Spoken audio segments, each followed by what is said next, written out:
اپنے اعمال کی بیماری کا کوئی علاج نہیں۔ ایک نہایت مشہور اور سچی داستان آج قارئین کی خدمت میں پیش کر رہا ہوں، جو آج کے اکثر اسلامی اور عرب ممالک بالخصوص پاکستان پر لاگو ہوتی ہے۔ داستان یہ ہے کہ چنگیز خان منگول نے جب ایران کے نیشاپور میں تباہی لانے کے بعد ہمدان گئے اور وہاں کے لوگوں کو شہر سے باہر ایک وسیع اور کھلے میدان میں جمع کیا اور ان سے خطاب کرتے ہوئے کہا، میں نے سنا ہے کہ ہمدان کے لوگ بڑے دانا ہیں، تو آپ لوگوں سے میں ایک سوال پوچھوں گا۔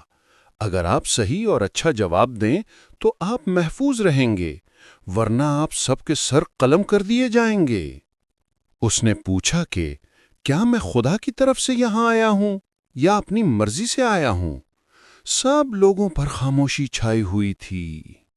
کوئی خوف کے مارے جرأت نہیں کر سکتا تھا کہ اٹھ کر چنگیز خان کا جواب دے دے۔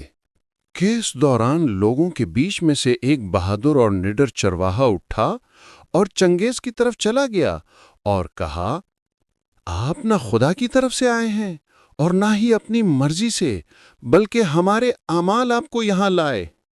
جب ہم نے اپنے دانشوروں اور عقل مند لوگوں کا احترام نہیں کیا اور ان کو نظر انداز کیا اور کچھ نچلے اور جاہل لوگوں کو حیثیت اور وقار دیا اور ان کا احترام کیا اور ان کو اپنے آپ پر بزرگوں کے طور پر مقرر کیا، تو نتیجہ یہ ہوا کہ آج آپ نے ہمارے طرف رخ کیا ہے۔ چنگیز خان نے چرواہے کا جواب سن کر تھوڑا سا تأمل کیا اور پھر لوگوں سے مخاطب ہو کر کہا، آج اس چرواہے نے آپ لوگوں کی جان بچائی اور انہیں جانے دیا۔